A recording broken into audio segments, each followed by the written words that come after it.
So today's lecture topic is metallurgy.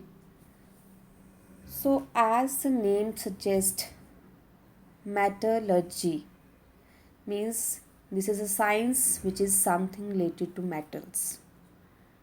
Okay. So as we know that we are totally dependent on metals nowadays. We use them for everything from construction to jewelry, everything we will use metals. Okay. So, this metallurgy is a science of extracting metals from their ores and modify the metals for use. Now, the question arises, where do we get these metals and how are they produced? Now, what is the biggest source of metal? So, the biggest source of metal is earth crust. Maximum metals they are extracted from the earth crust. The ores they are extracting from the earth crust. So earth crust is the source of many elements. Out of these elements, 70% they are metals. Aluminium is the most abundant metal of earth crust and iron comes second. So now metals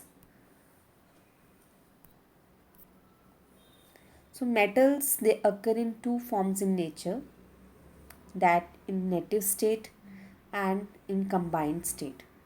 That depends upon the chemical reactivity. They have two forms, they exist in two forms.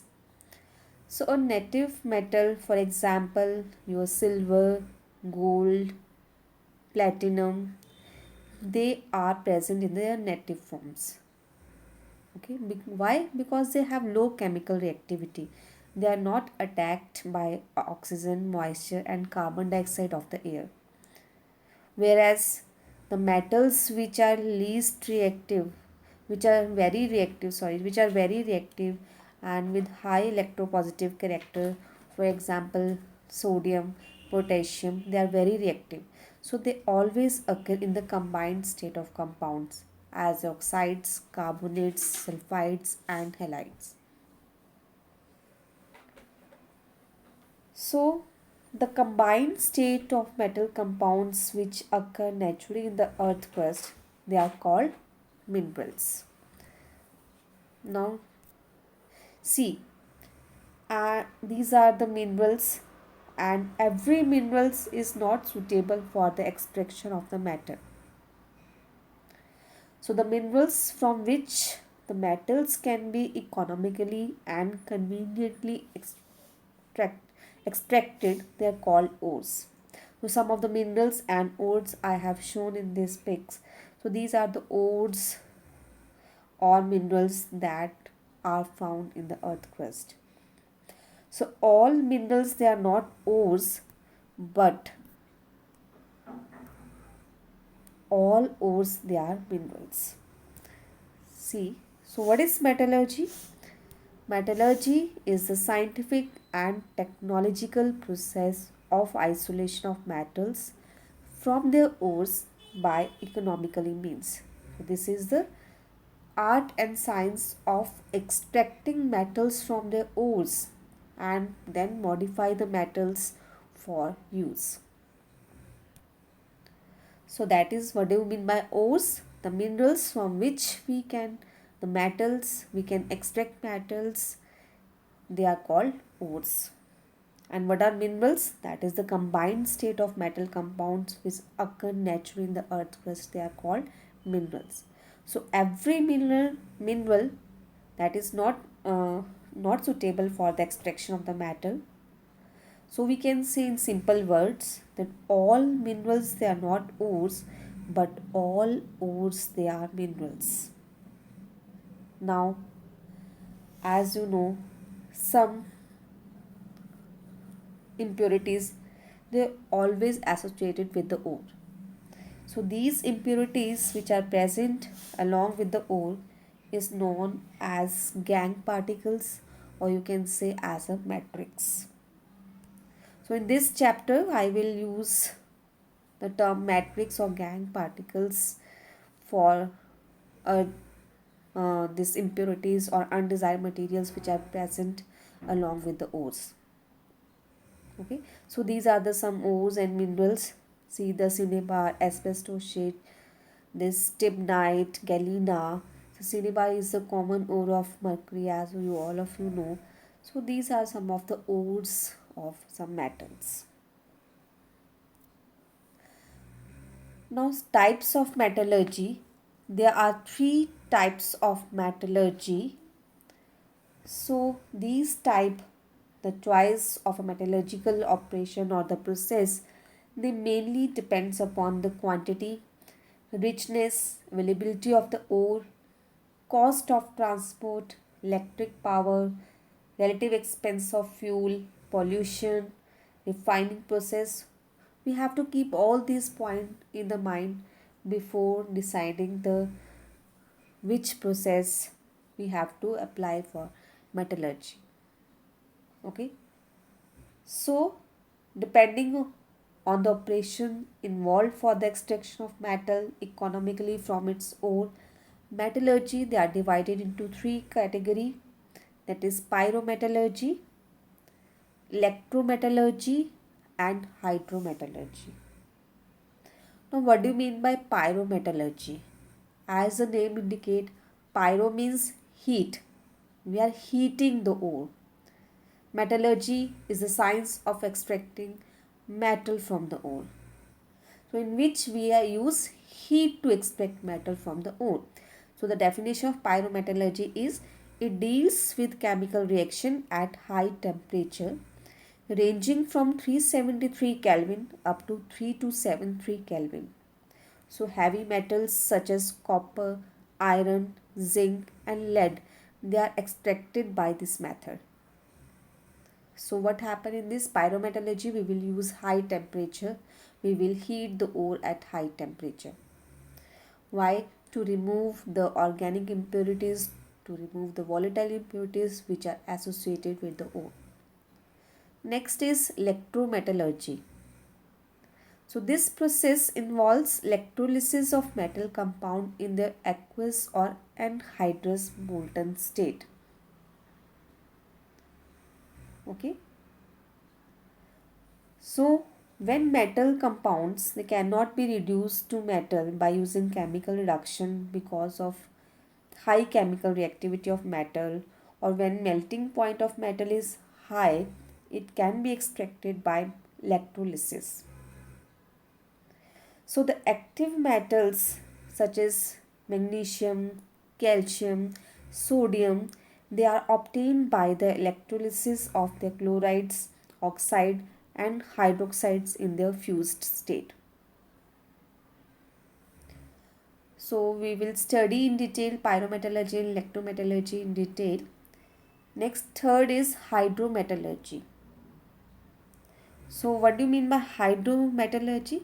So this is the most selective method for separating metals from their ores, and it is based on the formation of metal complexes. It involves bringing the metal in solution by the action of some suitable chemical reagent. So in this we will use some chemical reagent and will form a complex, metal complex for extracting the metal from the ore. So there are three types of metallurgy, that is pyrometallurgy, electrometallurgy and hydrometallurgy. So we will discuss each metallurgy in detail. So in this lecture I will discuss only pyrometallurgy. In the next lecture I will explain the electrometallurgy and hydrometallurgy in detail. So let's do with pyrometallurgy. So pyrometallurgy, they involves four steps. One is calcination, second one is roasting, third one is melting and fourth one is distillation. So what happen in pyrometallurgy? We are heating the ore at high temperature. So in this this pyrometallurgy deals with the chemical reaction at high temperature. So what do you mean by calcination? Calcination refers to heating a solid to high temperature in absence of air or oxygen, generally for the purpose of removing impurities, and if any volatile impurities like carbon dioxide or chemical bound water or similar compounds they are attached with the ore, they are removed by the heating.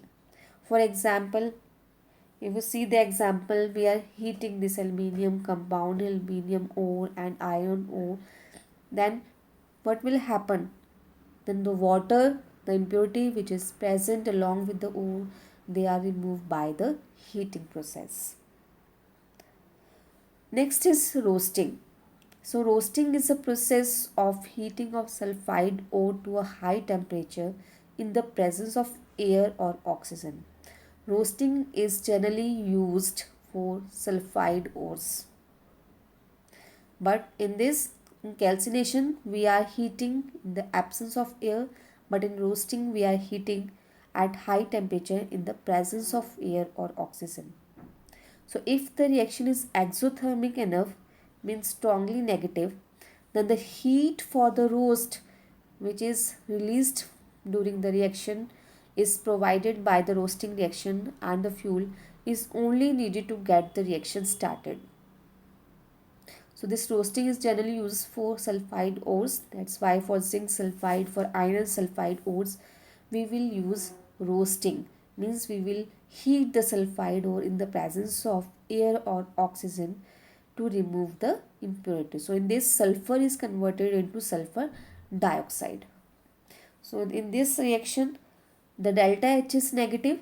That is for zinc sulfide, the delta H is minus 882 kilojoules per mole, and for iron sulfide this is minus 3330 kilojoules per mole.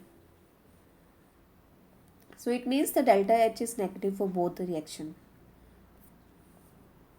So next process is smelting. In this smelting process, what we will do, metal oxide is reduced to metal and the metal is separated from its impurities by melting. We will melt the metal oxide. So impurities form a molten slag on the top of the metal. To make these impurities easier to melt, fluxes they are added in this. So what are the different fluxes we can add? Limestone, that is calcium carbonate, or dolomite. They are two typical flux that are used in the blast furnace to remove the impurities from the ore. So what is the important criteria for selection of fluxes? That which flux is used for which reaction or for which ore? So an important criteria for the flux selection is availability and cost. If you see dolomite, if you compare these two fluxes, limestone and dolomite, dolomite is more readily available and is less expensive than limestone. So in some type of furnace or blast furnace or in roasting or smelting operations, they are combined. So for example, in the extraction of iron from hematite ore, production of iron oxide take place in the blast furnace. So the ore is reduced to iron by heating it with carbon. Okay, heating it with carbon in the form of coke. So coke is cheap and provides both the reducing agent for the reaction and also the heat source. So in this process, hot air is blown from the bottom of the furnace and coke is burned to raise the temperature up to 2273 Kelvin. So it is the carbon monoxide which is the main reducing agent that is used in the furnace. So the reactions that take place that I have written here, that carbon reacts with carbon dioxide, they will form carbon monoxide, and they react with the iron oxide ore and form iron and carbon dioxide. So the temperature of the furnace is hot enough to melt this iron, which trickles down to the bottom, which can where it can be tapped off. So the silica impurities of the ore, they are removed as a slag by calcium oxide. So if your impurities is acidic in nature, then you have to use basic flux. But if your impurities is basic in nature, then you have to use acidic flux. For example, SiO2 is an acidic flux. So if your impurities is calcium oxide, then you have to use acidic flux silica SiO2 to remove the impurities. So when calcium oxide is react with SiO2, then it will form a calcium silicate, that is a slag, which is collected on the top of the metal, and you can remove it easily. So in this way you can easily remove the impurities from the ore. So the next step is distillation. So distillation is the process of separating components of a mixture based on different boiling points. So this is a distillation apparatus that we used to distill out the liquid. So if there is a liquid containing two or more components, if there is a mixture, liquid mixture containing two or more components and you have to separate it, you have to separate your pure component from your impurities, then you have to use distillation. So this is a round bottom flask here. We are heating it on a heating mantle, and on the top of this we are uh, keeping this distillation head. One end is connected to the condenser and the other is connected to the round bottom flask. And on the top of this distillation head we are keeping the thermometer, which are recording the different temperature range according to the heat. And this is a condenser in which we are circulating the water, so that the vapors which are coming, they are condensed in the form of a liquid, and the vapors are converting into liquid in the condenser, and they are collected by the receiver, and through receiver it is coming to the round bottom flask. So when you are heating this mixture, that is a liquid containing two or more components, then the components whose boiling point is reached, suppose there is two components A and B, A has a boiling point 60 degrees Celsius, then the component A is converted into vapors at 60 degrees Celsius, and they will move up, and through move up through the distillation head it will move into the condenser where the water is circulating, cold water is circulating. So the vapors is converting into liquid here in the condenser, and then it will collect in the this small round bottom flask, which is known as the distillate. So you can separate that component which is collected at 60 degrees Celsius. The second component, that is B, has boiling point 80 degrees Celsius, or can say 90 degrees Celsius. So they will convert vapors at 90 degrees Celsius, and they will collected at 90 degrees Celsius. So in this way you can separate both the components by this distillation process. Okay, so these are the four process which involves in the pyrometallurgy, that is calcination, roasting, smelting and distillation. So in the next is the some of the MCQs based on these topics that I have discussed. That is, first is which metal can be found as a free element? Sodium, manganese, iron and platinum. Second is in the process known as roasting, which is chemical converted to which compound? So A, B, C, D, E options they are given: sulfide to oxide, carbonate to oxide, hydroxide to oxide, oxide to sulfate, phosphate to phosphide. So you have to write this answer in the comment box. Then if you if you will give the answer, then I will correct it. If you is wrong, then I will tell which is correct and which is not correct. So this is the assignment for all the viewers. Third is soluble metal compounds tend to be found in that which, whereas insoluble metal compounds tend to be found in the fill in the blanks, oceans, earth crust. B option is earth crust, oceans. C is salt beds, oceans. D is ocean salt beds. E is river and oceans. Question number 4. The process in which some minerals are converted to the oxide by heating in the air at a temperature below their melting point is called roasting, smelting, mesmerization, or concentration.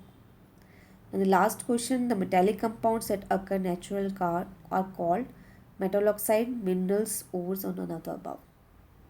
So you have to give the answers of these questions based on the topic that I have discussed today, and you have to write that answer in the comment box.